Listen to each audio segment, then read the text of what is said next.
¿Lo tienen todos? Salmo 32. Cuán bienaventurado es aquel cuya transgresión es perdonada, cuyo pecado es cubierto. Cuán bienaventurado es el hombre a quien el Señor no culpa de iniquidad y en cuyo espíritu no hay engaño. Qué hermosas palabras, ¿cierto? Dice, cuán bienaventurado es el hombre a quien el Señor le perdona sus pecados. Es bienaventurado. Ahora vea lo que David hizo en el verso 3. Mientras callé mi pecado, mi cuerpo se consumió con mi gemir durante todo el día. Mientras yo me estuve quedito de lo que yo había hecho, mi cuerpo se consumió. Versículo 4. Porque día y noche tu mano pesaba sobre mí. Mi vitalidad se desvanecía con el calor del verano. Te manifesté mi pecado y no encubrí mi iniquidad. Dije, confesaré mis transgresiones al Señor. Y aquí viene. Y tú perdonaste la culpa de mi pecado. Por eso, que todo santo ore a ti en el tiempo en que puedas ser hallado. En que puedas ser hallado. Ciertamente, en la inundación de muchas aguas, no llegarán estas a él. Tú eres mi escondedero, de la angustia me preservarás, con cánticos de liberación me rodearás. Noten que él está hablando del pecado y lo compara con aguas de inundación, momentos de angustia en que el pecado, la culpa por nuestro pecado nos atormenta. Y dice, aunque estés así, no quedarás abnegado, no te vas a ahogar en esa condición, porque el Señor es tu escudo. Dice el versículo 8, yo te haré saber. Es decir, vean cómo cambia el tono. Ahora parece que es otra persona la que está hablando. Están conmigo ahí, ¿verdad? Por ahí donde vamos, en el 8. Yo te haré saber y te enseñaré el camino en que debes andar. Te aconsejaré con mis ojos puestos en ti. No seas como el caballo o como el mulo que no tienen entendimiento, cuyos arreos incluyen brida y freno para sujetarlos, porque si no, no se acercan a ti. Muchos son los dolores del impío, pero al que confía en el Señor, la misericordia lo rodeará. Alégrense en el Señor y regocíjense justos. Den voces de júbilo, todos ustedes, los rectos de corazón. Puede tomar asiento, doña Zulay, gracias. Si nosotros meditamos en estas palabras, seremos altamente bendecidos. Si las leemos ahora con más paciencia, con más cuidado. Es interesante que primero David empieza a decir, cuán bienaventurado es el hombre cuya transgresión es perdonada. Le va muy bien al hombre que hace eso. Es dichoso el hombre a quien Dios perdona de su pecado y no le toma en cuenta su iniquidad. Y después habla de él y dice, mientras yo me estuve callado, me estaba consumiendo. El pecado, la consecuencia del pecado, la culpa me estaba matando. Hasta que dije, voy a confesar al Señor. Voy a decirle lo que he hecho. Voy a venir a Él y voy a reconocer mi mal delante de Él. No me voy a andar con rodeos ni con apariencias. Si hay algo que yo detesto, es que me dan ganas de vomitar. No, yo no soy muy fácil de eso, pero sí se me revuelca el estómago. Detesto, me da como algo tan feo en mi estómago, aborrecimiento se llama, cuando veo a un cristiano aparentando. Eso me revuelca el estómago. Ver pastores aparentando, ver miembros de iglesia aparentando.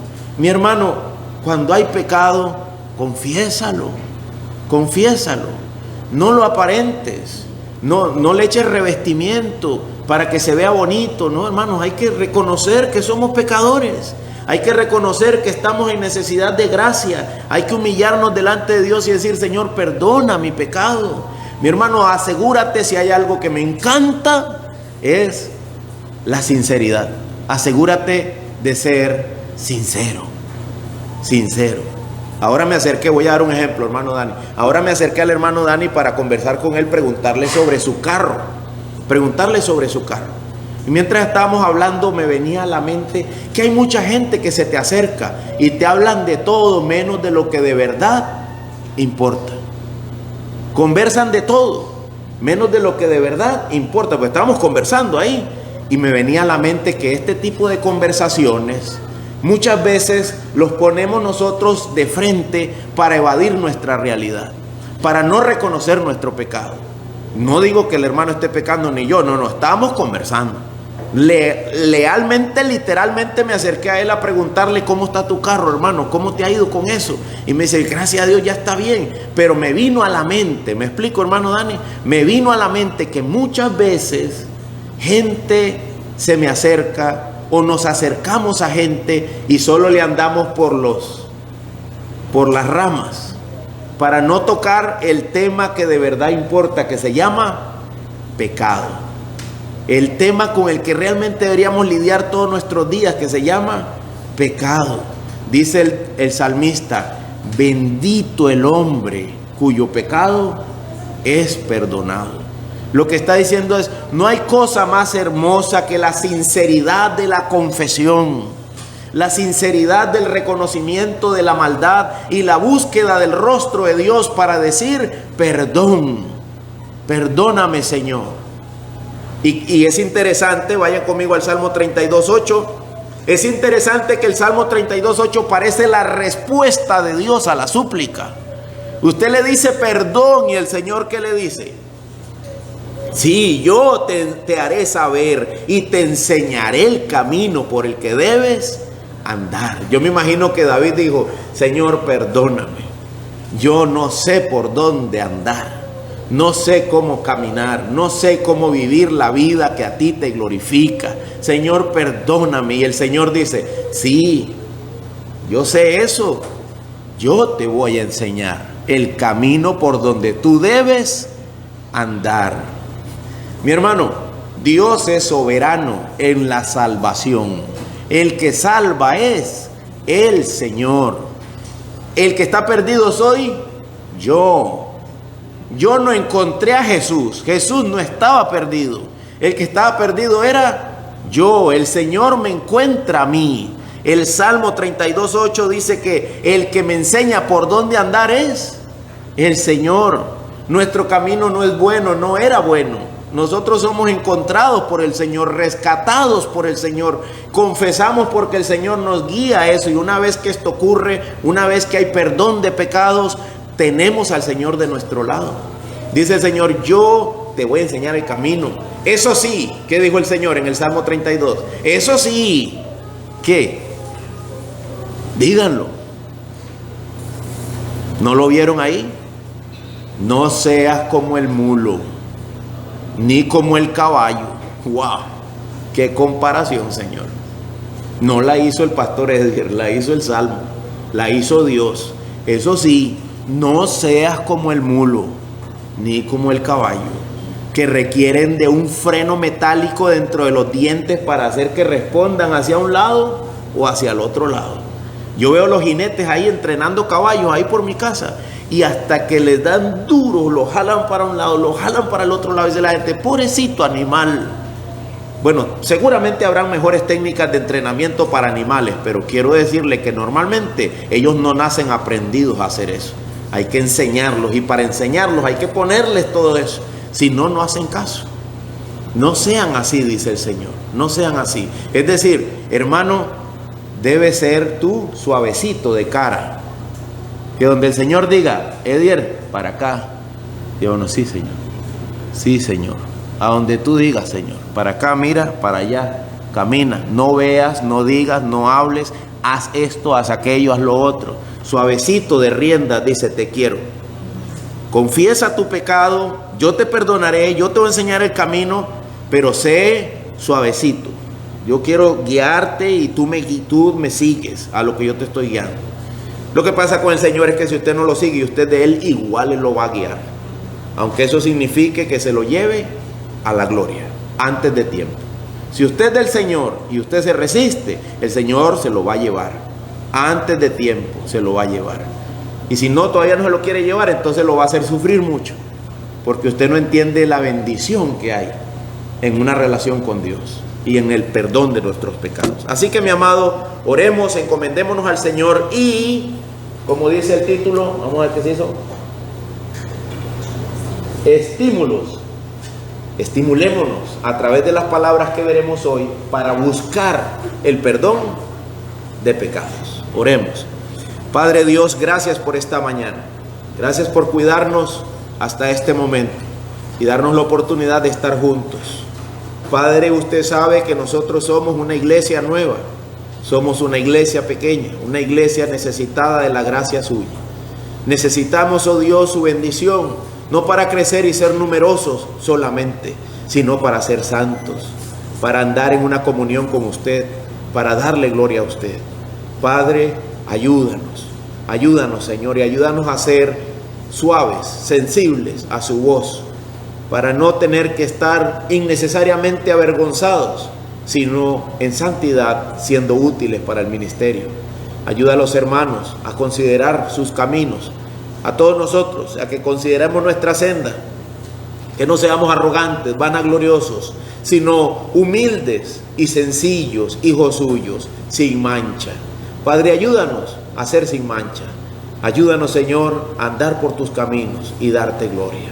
Y agradecemos porque usted ha dicho que sí, que usted nos va a enseñar la senda. Oramos por eso, en el nombre de Cristo Jesús. Amén.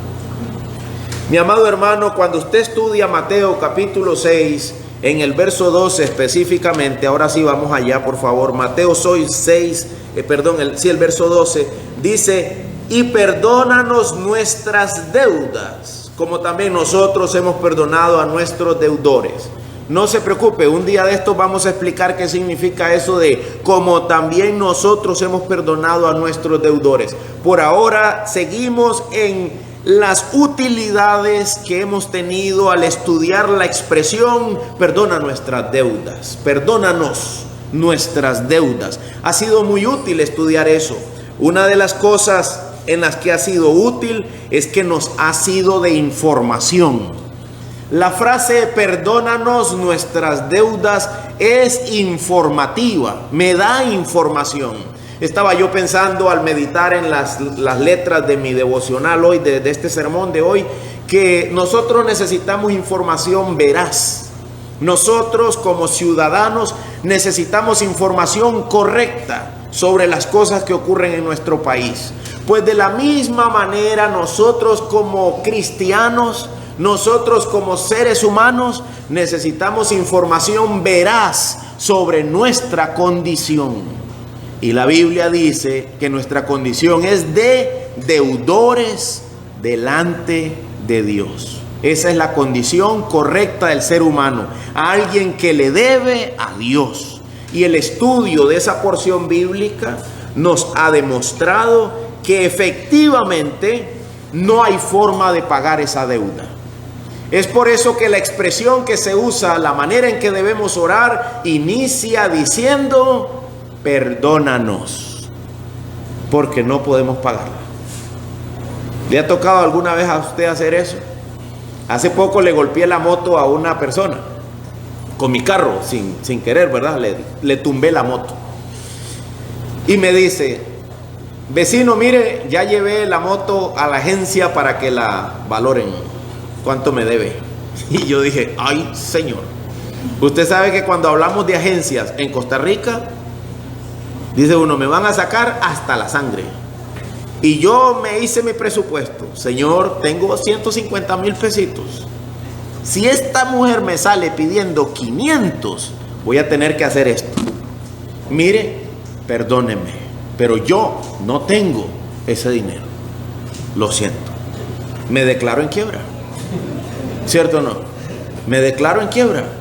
Mi amado, en términos de pecados, nosotros estamos debiéndole al Señor Dios Todopoderoso. Lo mejor que podemos decir es, mire Señor Dios, perdóname, no hay manera que yo te pueda pagar esa deuda. Hemos sido informados de esta realidad, que la deuda es inmensa, imposible de ser pagada, imposible.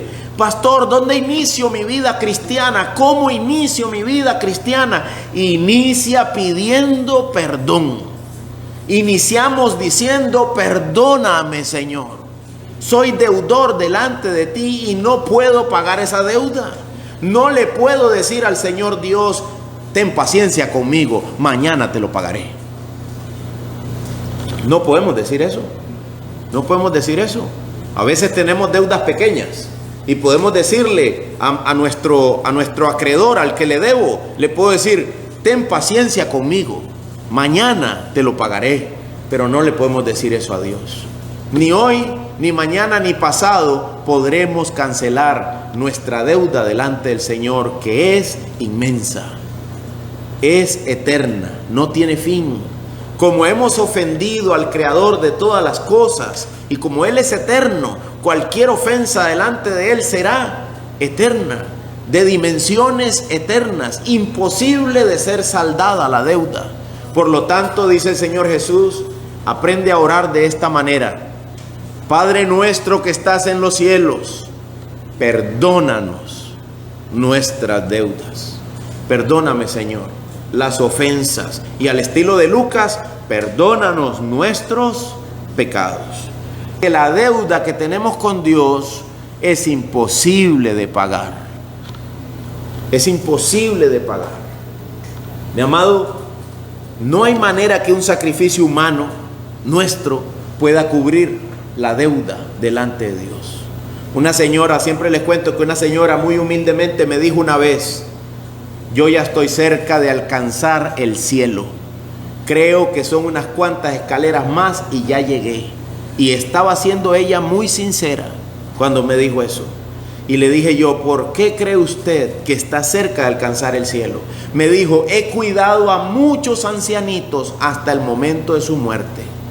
Y si Dios no me da el cielo por eso, no hay ninguna otra cosa por la que pueda o deba dármela. O sea, su esperanza estaba en que he trabajado, creo yo, lo suficiente, y voy a cuidar uno más o dos y llego. Mi amado, tristemente no hay otro medio para que el hombre pueda ser salvo.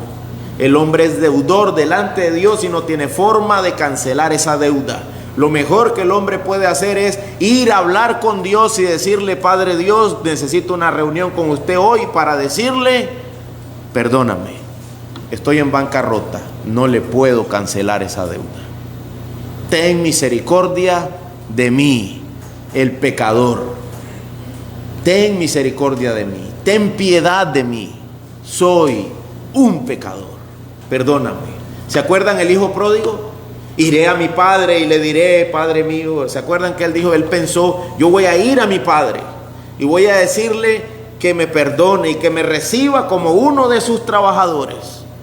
El hombre se dio cuenta que había llegado a una condición de bancarrota y que necesitaba una comunicación con Dios para un ajuste de cuentas. Así que, mi amado, lo primero que la Biblia nos enseña es que nuestra deuda es inmensa. Luego dice: perdona, y agrega nos. Perdónanos. Con ese nos quiere decir a mí, Señor, a mí, a nosotros, claro, pero Él está incluido.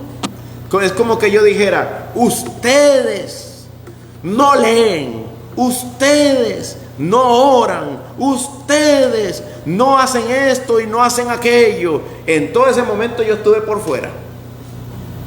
Pero cuando decimos: nosotros somos pecadores, deudores delante de Dios, ¿qué acabo de hacer ahora con esa otra persona del plural? Me incluí. Me decía un hermano, un pastor: el problema tuyo es que predicas como si tú no fueras culpable. Siempre predicas como si tú no cometieras deudas delante de Dios. No puedes predicar así, hermano. Debes predicar como un pecador, diciéndole a los pecadores dónde hay perdón. Mi amado, la forma en que Jesús dijo que oráramos dice: ora tú también, inclúyete tú también dentro de ellos. Aprende a hablar en plural: perdónanos nuestras deudas. Ustedes pues oren así, dijo: Padre nuestro que estás en los cielos. Y cuando llega la petición en la que estamos hoy enclavados, dice: perdónanos a todos nosotros, Señor. Todos nosotros somos pecadores. Perdónanos, Señor. En ese plural estoy yo. En ese plural estamos nosotros. Y eso afirma aquello que decíamos en domingos pasados. ¿Quién es el que necesita orar? Soy yo, Señor. Yo soy deudor. Yo estoy incluido en el plural. Pero también nos instruye que la deuda es efectivamente ¿de quién? Es nuestra, es mía. Porque dice: perdónanos, y luego dice: nuestras deudas. El deudor, además de que yo estoy incluido, el deudor soy yo. Por lo tanto, me está diciendo que Dios es justo en condenar, que Dios es justo en mandar las almas al infierno. No hay injusticia en Dios, dice el apóstol Pablo, Romanos 9, en ninguna manera, en ninguna manera. Mi amado, todos nosotros desde que nacimos vamos rumbo a la condenación, a menos que Dios haga algo, intervenga en nuestra vida, enderece nuestra senda y nos oriente a la gloria. Y cuando oramos: perdona nuestras, estamos diciendo: sí, Señor, tú eres justo al condenarme. La deuda es mía, la deuda la adquirí yo, es mía. No es un problema tuyo, oh Padre Dios. Tú eres justo, tú eres justo. Dice un predicador: tú glorificarías a Dios al ver que tus hijos caminan hacia el infierno. Tú lo glorificarías. Debe ser glorificado, mi hermano. Es una de las preguntas más duras que se le puede hacer a un padre o a una madre. Pero debe ser glorificado. En la expresión nuestras deudas estamos diciendo: Señor, alabado sea tu nombre, tú eres justo y santo. Si él está siendo condenado hoy, es su culpa, es su responsabilidad, es él el pecador, él es el malo, él es el injusto, él es el perverso, no eres tú, Señor. Y al decir nuestras deudas, estamos diciendo exactamente eso mismo. Soy yo el hombre malo, soy yo el hombre pecador, no eres tú, Señor. Tú eres bueno, tú eres bueno, digno de ser alabado, digno de ser glorificado. El deudor delante de ti soy yo, somos nosotros. La Biblia dice, se lo cito: justo eres tú, Señor, y recto, dice, y rectos tus juicios. Justo eres tú, Señor. El Salmo 119, 137. Solo por si alguien ve el video y luego quiere buscarlo. Nos anima a que busquemos perdón. Lamentablemente muchos no buscan el perdón de sus pecados. Y prestemos mucha atención a cada uno de los puntos o a las razones de por qué no buscan el perdón de sus pecados, para que si usted se encuentra en alguno de ellos, pueda ser animado a buscarlo. ¿Por qué razones la gente no busca el perdón de sus pecados? Una de ellas: negligencia, falta de reflexión en este hecho. No meditan en que necesitan perdón de pecados. Aquí no estamos viéndolo por el lado malo, sino por el lado amable. No están buscando el perdón de pecados porque son negligentes. Vaya conmigo a Isaías 1, 2 y 3. Isaías 1, 2 y 3. Vamos a ver la negligencia de los israelitas. Son negligentes. Isaías 1, versos 2 y 3. Voy a darle un tiempo para que lo encuentre. ¿Por qué las almas no buscan el perdón de pecados? Unas, porque están adormecidas, sin entendimiento, sin conocimiento. Están en una condición de adormecimiento. No buscan porque ni saben ni les interesa. Isaías 1, 2 y 3, ¿lo tienen? Oigan cielos y escucha tierra, porque el Señor habla. Hijos crié y los hice crecer, pero ellos se han rebelado contra mí. El buey conoce a su dueño y el asno el pesebre de su amo. Pero Israel, ¿qué pasa con Israel? Israel no conoce. Mi pueblo no tiene entendimiento. Mi pueblo no está meditando. Mi pueblo no está pensando en lo que yo declaro, dice Dios. Dice Dios, imagínate que hasta un asno a ciertas horas de la tarde dice, es hora de irme a acostar, y busca camino. Ustedes saben que yo tengo gallinas y hay gente que ha ido a mi casa ahí a la finca y me preguntan, pastor, ¿y cómo las encierra? Le digo, yo no las encierro, pongo un palo y ellas se trepan solas. Cuando son las 5:30, 5:45, la gallina ya sabe que se acabó el día. Ella tiene entendimiento y sabe que se terminó el día y que si sigue afuera se va a morir, que la pantera se la va a comer. Entonces ella solita se sube y duerme. Pero imagínense que Dios dice, pero mi pueblo, en este caso era Israel, es tan negligente que no me busca. No buscan el camino hacia donde deben ir. Ellos están ocupados, como veremos ahorita, en muchas otras cosas. Pero esta es una de las razones por la cual la gente no busca a Dios. No tienen entendimiento. No hay entendimiento. No hay comprensión básica de su condición. Están ciegos. El Señor dice, escuchen cielos y tierra. Da la impresión de que hasta el cielo y la tierra entienden mejor que yo cuál es mi condición. Que voy rumbo a la condenación. Mi amado, ¿meditas tú en eso? ¿Has alcanzado la comprensión de esto? ¿O como Israel estás falto de entendimiento? Simplemente nunca ha llegado a mi mente ese conocimiento. Nunca ha ascendido a mi cerebro tales líneas de pensamiento. Nunca. Yo me sorprendo, y espero que mis hermanos en Cristo también se alegran por eso, de que yo ando por ahí caminando y pienso en Dios. Ando caminando y Dios me viene a la mente. Estoy haciendo algo que no tiene nada que ver con Dios y Dios sube a mi pensamiento. El nombre de Dios, la gloria de Dios, ideas de Dios, cantos de Dios, versículos de Dios, meditaciones de Dios. ¿Le pasa eso a usted o no?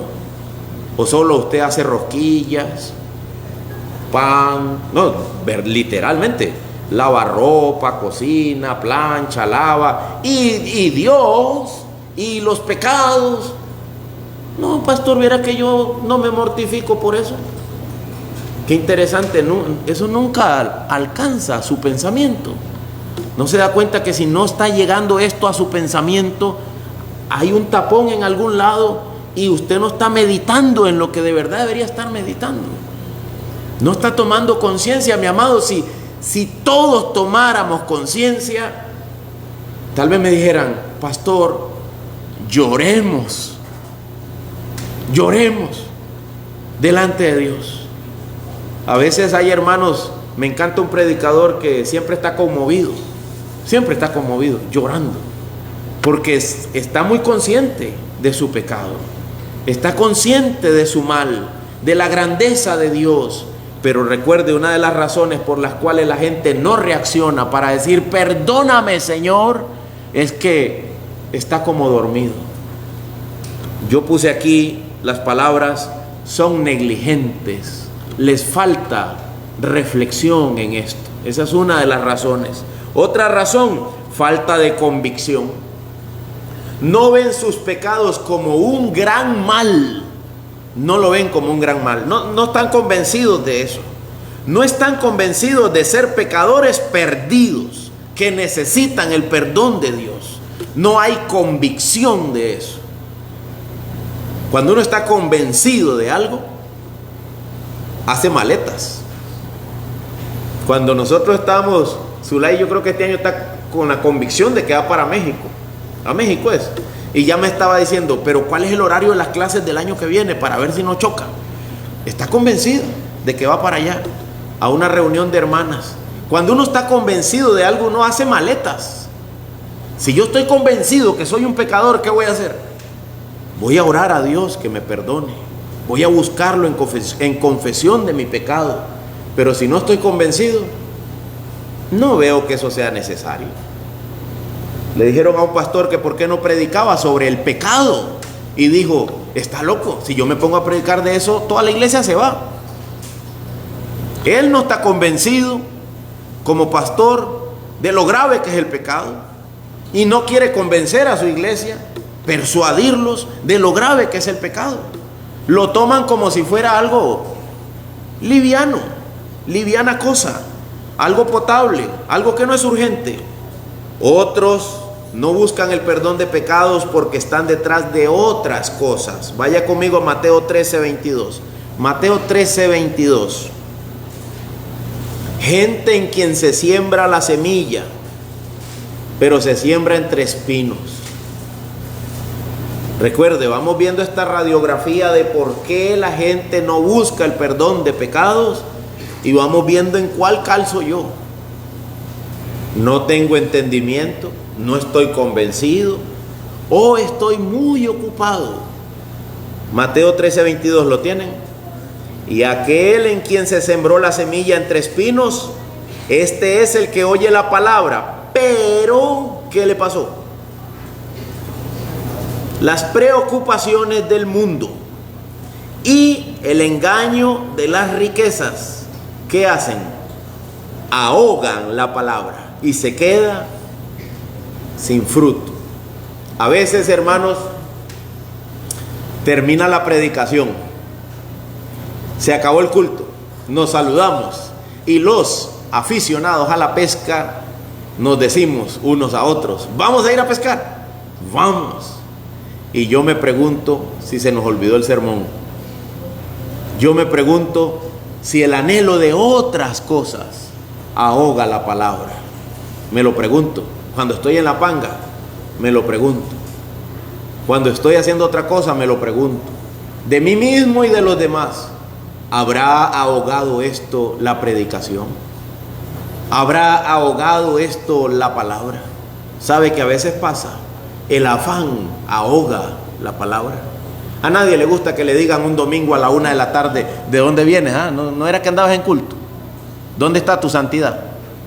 A nadie le gusta eso, pero es verdad. Se supone que yo vine de escuchar la palabra de Dios. Se supone que yo andaba poniéndome a cuentas con Dios, aunque yo no veo el culto como un cargar baterías, pero sí que me las carga. Me explico, el culto me ayuda mucho espiritualmente. Pero mi hermano, yo no debo tomar en cuenta que necesito el perdón de pecados, y eso significa que debo buscar a Dios y que mi búsqueda de Dios no puede ser ahogada ni por la ropa sucia que hay que llegar a lavar, ni por los frijoles que hay que cocinar.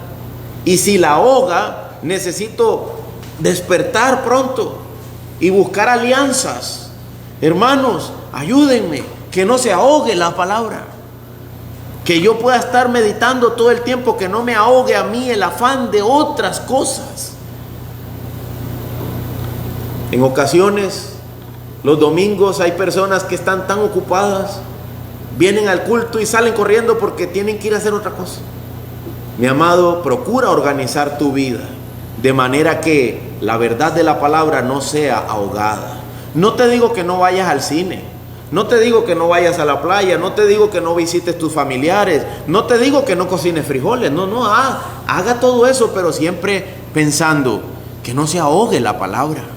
Porque cuando la palabra se ahoga, dejo de buscar el perdón de mis pecados, dejo de buscar el rostro de Dios, se me olvida todo lo que tiene que ver con Dios.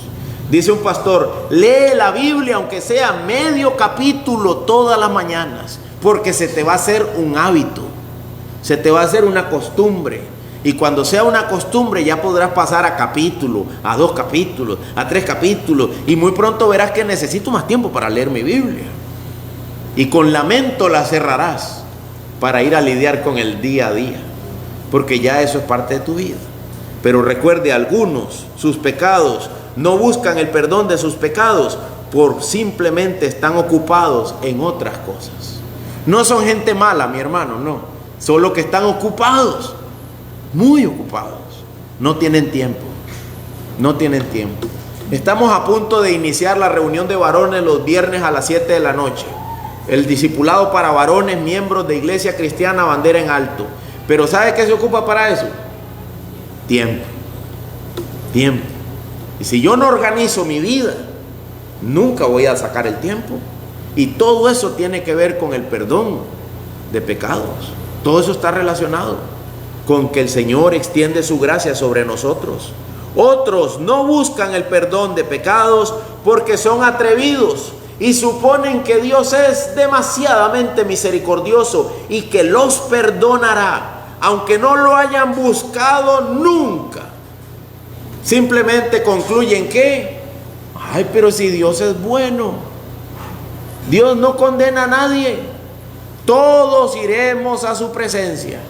Todos nos veremos en la gloria. Yo me quedo asombrado conforme he ido creciendo. No hay muerto malo. O sea, se conocen ese refrán, ¿verdad? No hay muerto malo. Todo el que muere es considerado bueno. Dicen que tampoco hay niño feo. ¿Han oído eso? No hay muerto malo ni bebé feo. Siempre la gente dirá, ay, qué bonito. Y cuando alguien muere dicen, tan bueno que era. No hay muerto malo. Mi amado, no haga usted un error así. No sea usted tan atrevido pensando, suponiendo que simplemente por efecto de la gravedad, la misericordia de Dios me va a alcanzar. No, no. Está establecido para el hombre que muera una sola vez y después de esto, juicio. Juicio.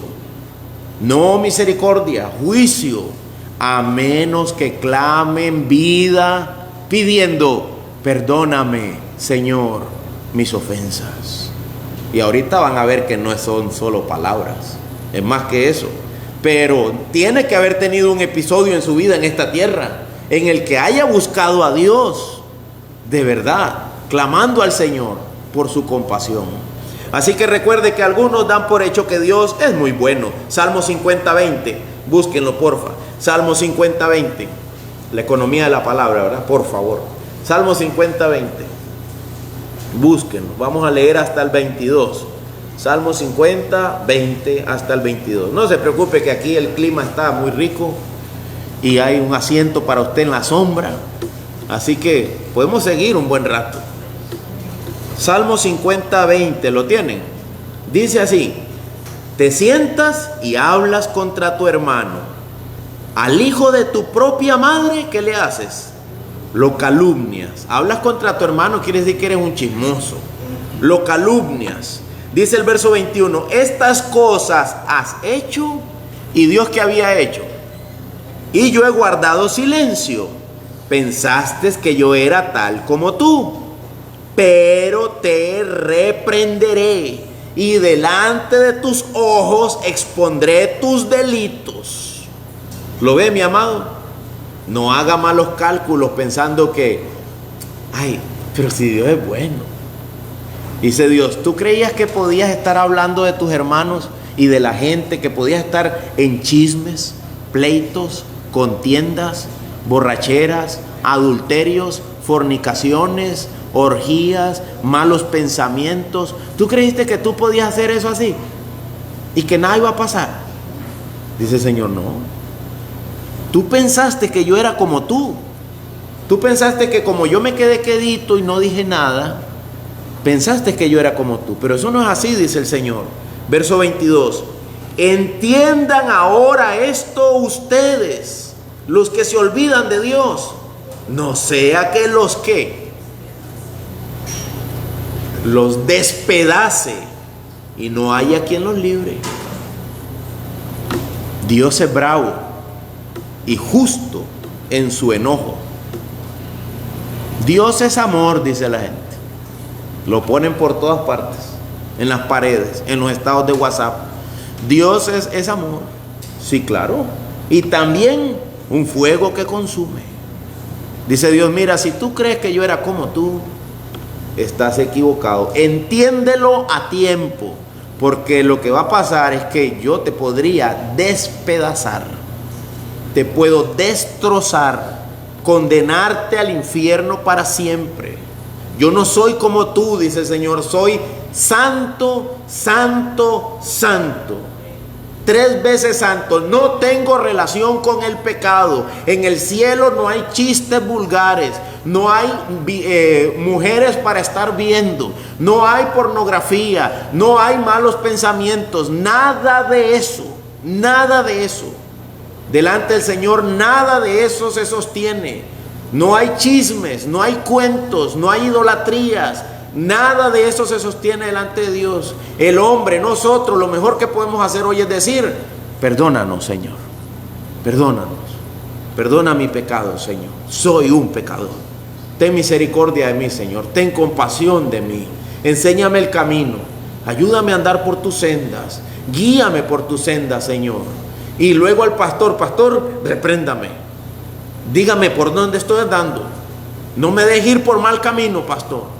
¿A dónde le firmo para darle a usted plena autoridad de que cuando yo estoy andando mal, yo dije que sí, que usted me llamara la atención? Porque ¿sabe qué le pasa a los pecadores cuando pecan, hermanos? Se endurecen y ya no quieren escuchar. Ya no quieren escuchar. La iglesia es una comunidad de hermanos. Es para decir: hermano Chano, ayúdeme, hermano. Si usted me ve mal, hermano, venga por mí, por favor. Y yo voy a ir por usted también. ¿Está de acuerdo? Sí, bueno, démonos la mano. Somos hermanos, miembros de la iglesia. ¿Usted sabe qué te distingue de ser miembro de esta iglesia y no de otra? Que el contrato de compañerismo, de que vamos a procurar andar juntos bien en la fe, lo tenemos aquí, en esta iglesia. No tengo autoridad para ir a amonestar a ningún hermano afuera, pero a los de aquí yo no debería tener necesidad de andarle por las ramas. Pero muchas veces nosotros pensamos que nada va a pasar y nos descuidamos. Dice el Señor: no, yo te puedo despedazar. Deberías hacer todo lo que está a tu alcance para andar en santidad delante de mí. Hagan senda derecha para los pies, dice el Señor, de manera que lo cojo no se salga del camino. Si hay algún hermano cojo que se va de lado a lado, pero la iglesia hace las sendas derechas, el hermano va a ir y va a pegar con una pared que va siempre en línea recta, siempre en línea recta. No puedo irme ni a la izquierda ni a la derecha, porque me están llevando a una comunión con Dios, pura, santa, sin mancha. Pero recuerda, hermano, a veces nos relajamos y pensamos que Dios no me va a llamar a cuentas por ese pecado. Sí nos va a llamar. No seamos de estos que suponen de Dios lo que no es. Dice el Señor: tú creías que yo era como tú, hiciste una suposición que no es cierta. No es cierta. Ciertamente te reprenderé y voy a poner los males tuyos delante de tus ojos. Otra razón por la que la gente no busca el perdón de pecados: piensan que Dios no los va a llamar a cuentas. Este no es el que supone que Dios es misericordioso. Este es el que llega a la conclusión de que Dios no pide cuentas a nadie de nada. ¿Me explico? Este no es el que dice: no, Dios es bueno, Él me va a perdonar así, sin yo ni siquiera haberlo buscado nunca. Este es otro, este dice: no, Dios no condena. Dice la Biblia: dice el necio en su corazón, a Dios se le olvidó, ha escondido su rostro, nunca verá nada. Ay, ¿quién le dijo a usted que Dios condena? No, hombre, Dios no está en eso. Me explico, uno es que dice misericordia, misericordia, y el otro dice: no, Dios no está en eso. ¿Quién le dijo a usted esas cosas? Dios está en el cielo, Él le dio cuerda a la creación y ya está, la creación camina, no hay condenación, no hay nada de eso. Creen en Dios, pero un Dios que no se mete con nadie. El otro cree en Dios, pero un Dios que es puro amor. Este cree en Dios, pero un Dios que no juzga nada. Nada, Dios se le olvidó todo eso, ya a Dios no le interesa. Hay gente así, mi amado, y por eso no buscan el perdón de sus pecados. Hay otros que tienen un error de cálculos. Piensan que lo pueden obtener al final, en el último momento. Dicen que un joven le dijo a un pastor, esos son chistes de pastores, ilustraciones de pastores. Un joven le dijo a un pastor: pastor, ¿cuándo tengo que venir a Cristo? ¿Hoy o puede ser el último día de mi vida? Y el pastor le dijo al joven: no te preocupes, el último día de tu vida está bien. Entonces el joven dijo: excelente, pastor, muchas gracias, me voy. Y de camino concluyó que ¿cómo puedo saber yo cuál es mi último día? Entonces se dio la vuelta Pastor, ahora me surgió otra pregunta. Y el pastor dijo, ¿qué le pasó? ¿Cómo puedo saber cuál es el último día? Y dijo el pastor, por eso la Biblia dice hoy. Porque usted no sabe cuándo es el último día. Mi amado, hay algunos que hacen un error de cálculos y dicen, ay sí, yo me siento pecador. Uy, claro, yo sé que no me puedo morir sin pedirle perdón a Dios. Y hasta mandan a llamar cuando ya sienten que ahora sí se fueron, porque dicen, venga, porque necesito ponerme a cuentas con Dios. Y piensan que es en el último momento, que el perdón de pecados es algo con lo que tú le pones el broche de oro a tu vida aquí en la tierra. O sea, no te preocupes, eso claro que hay que buscarlo, pero antes de que te mueras. Mi amado, el perdón de los pecados no se parece a un remedio de última hora. El perdón de los pecados en la Biblia más bien se parece a otra cosa. Vaya conmigo por favor a Gálatas 4:19. Gálatas 4:19. Gálatas 4:19. ¿A qué se parece más bien el perdón de los pecados? Gálatas 4:19.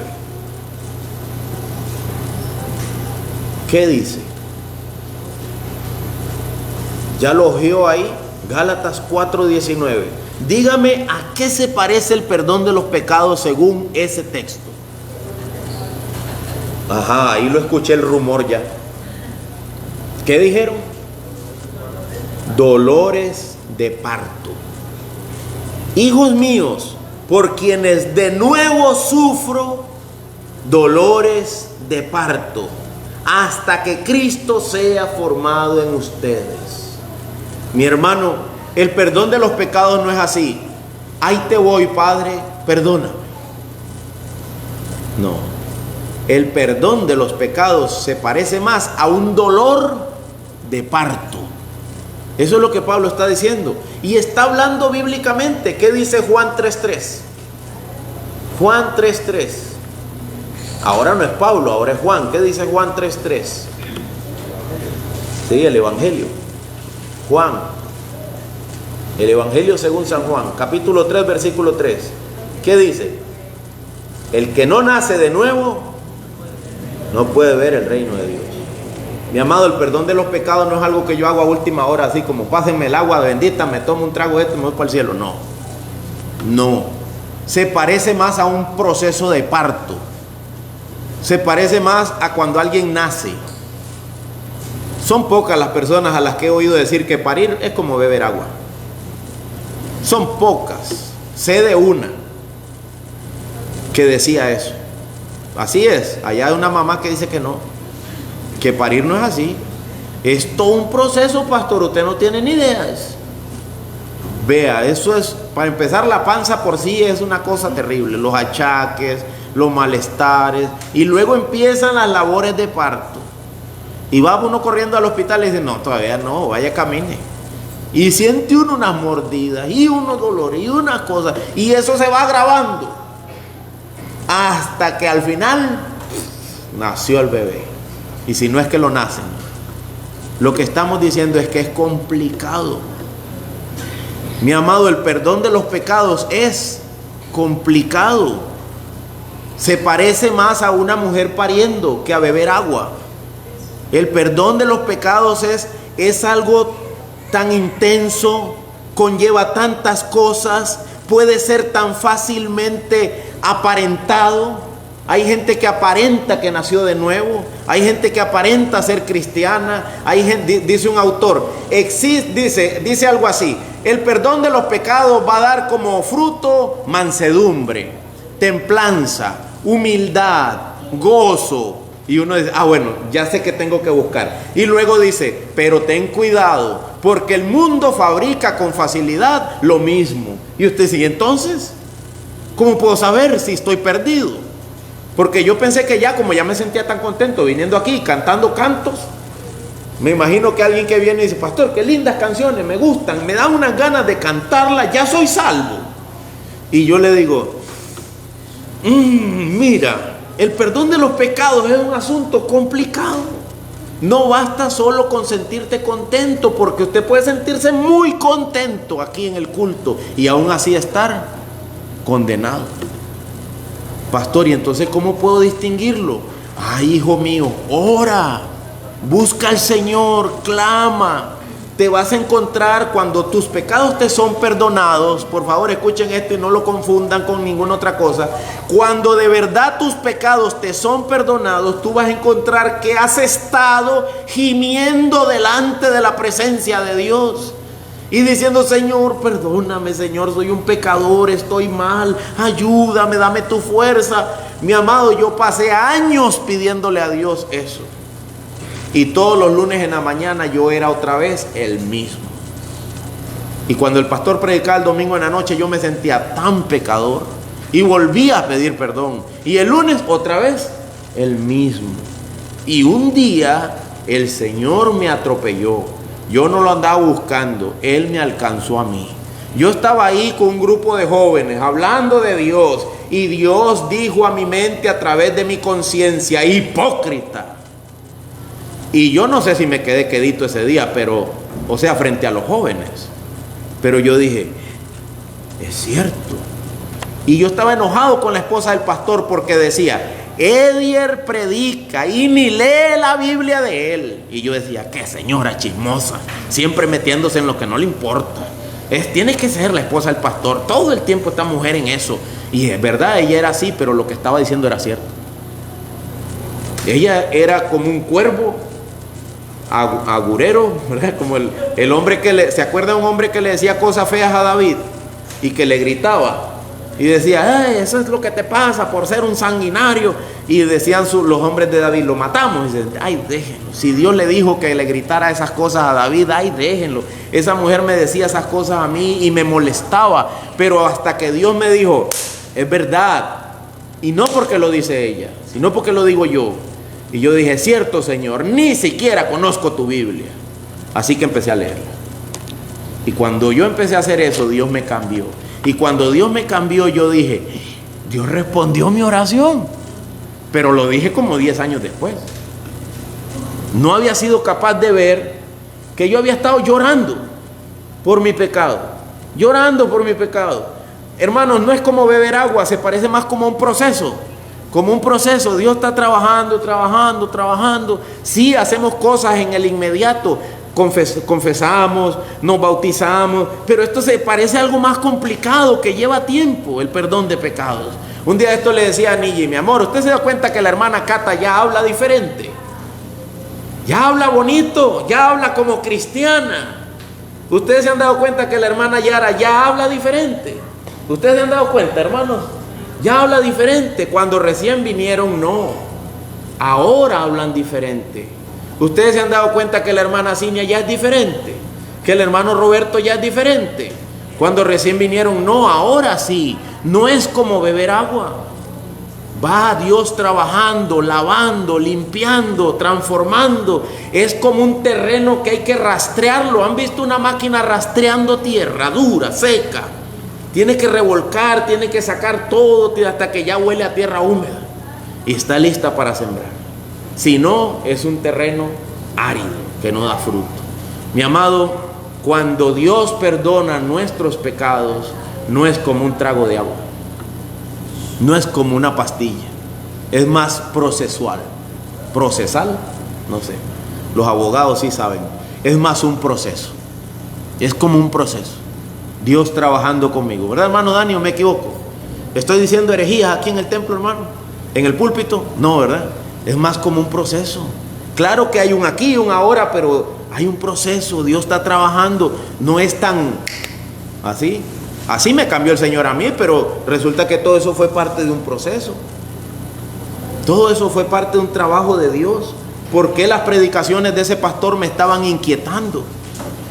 ¿Por qué eso me estaba llegando duro y haciéndome ver mi mal?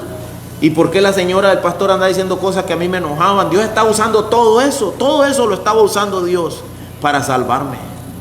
Mi amado, el perdón de pecados no es como un trago de agua, más se parece a labores de parto, más se parece a labores de parto.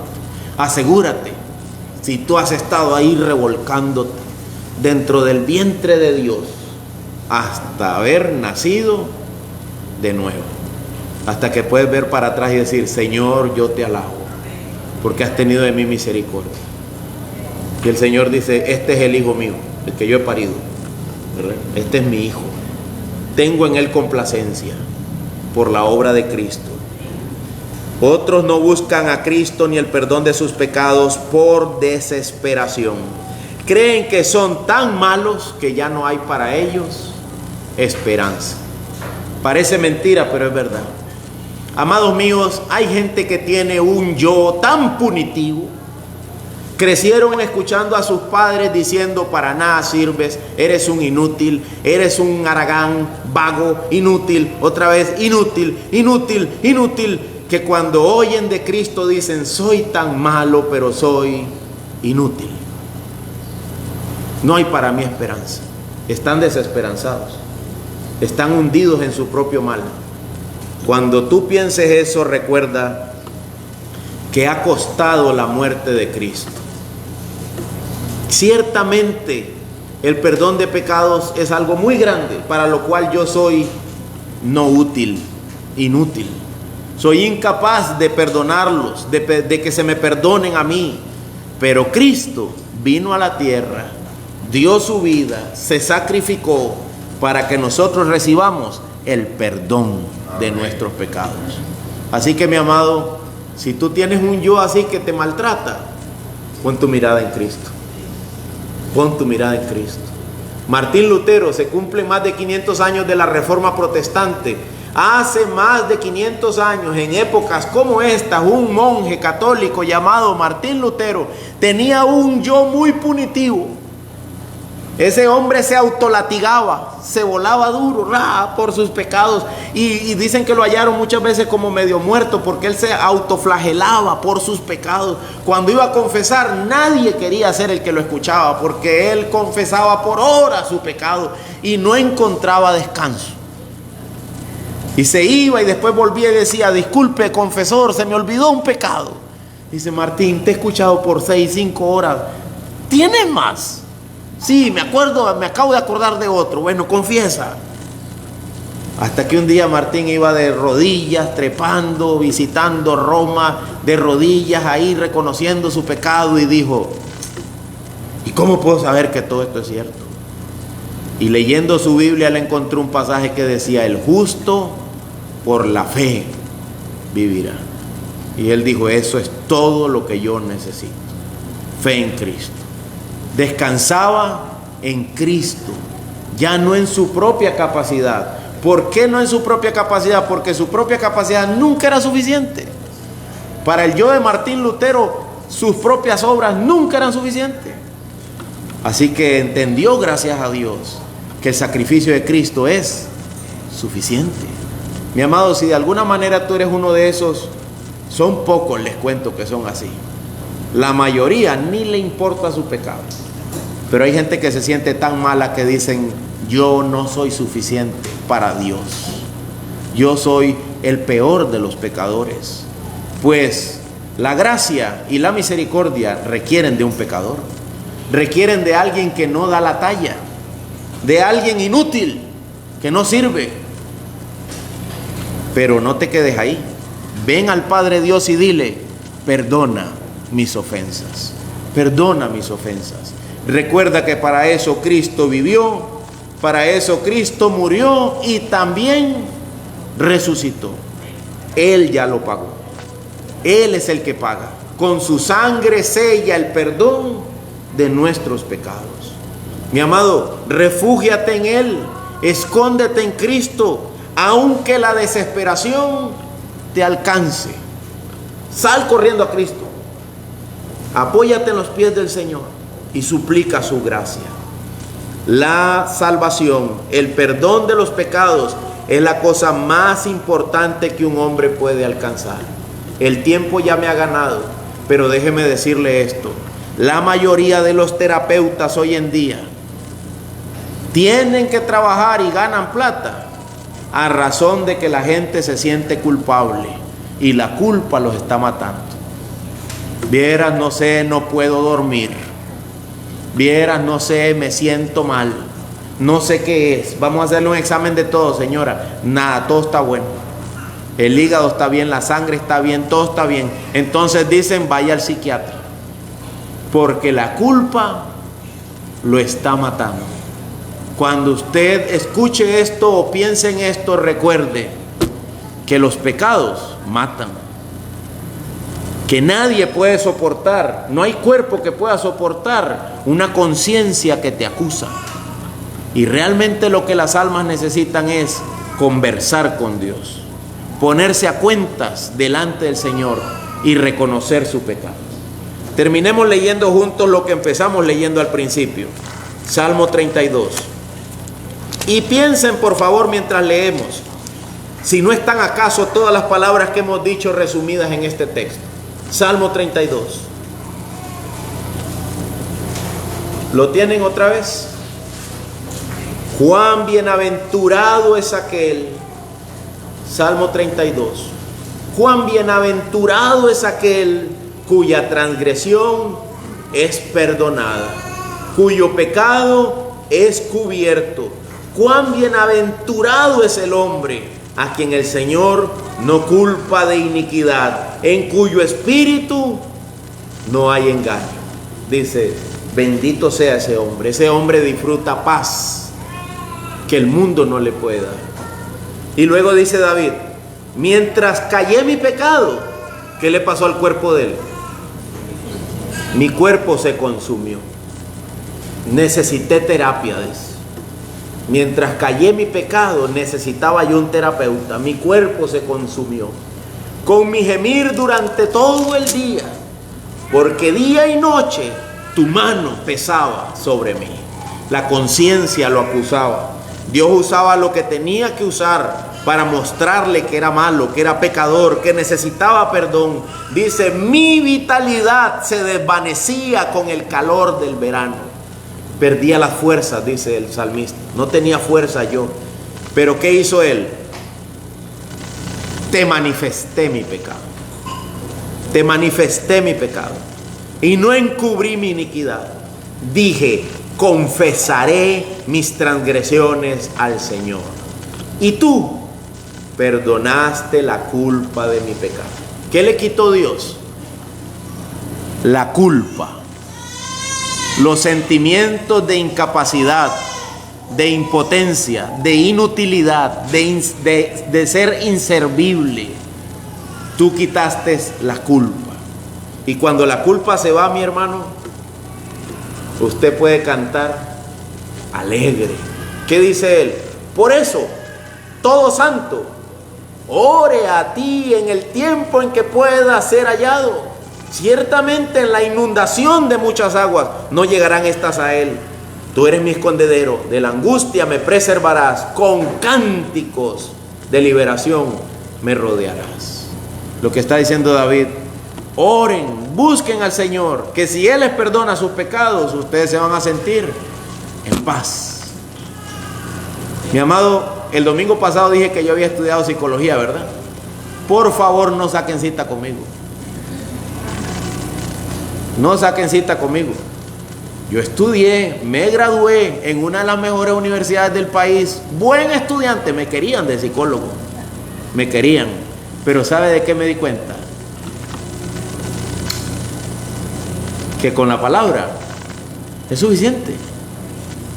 Que yo no necesito terapia. Que yo necesito a Cristo. Yo necesito a Cristo. Eso es todo. Eso es todo lo que usted ocupa. A Cristo y este crucificado. Eso es todo lo que usted ocupa, el perdón de sus pecados. Eso es todo lo que usted ocupa. La psicología hace 100 años no existía. La inventó Freud, Eric, Lacan, la inventaron, se la crearon, se la formaron, daban hipnosis, hacían que la gente hablara para que relajara la culpa. Le dicen a uno los profesores, Edier, lo primero que hay que hacer con el paciente es normalizar. Normalizar. Ay, que me siento que me estoy volviendo loco. No, es normal. A todos nos pasa. Sí, es verdad.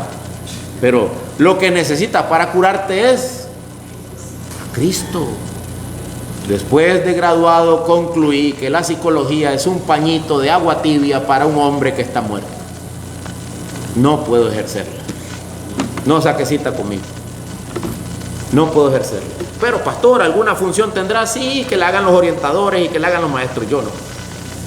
¿Alguna función tendrá? Sí, diagnóstica preventiva. Vayan de los maestros, ellos deberían saber hacer eso, diagnóstico para prevenir la distracción del hijo, esto y lo otro, no sé. Pero yo lo que necesito es a Cristo, a Cristo.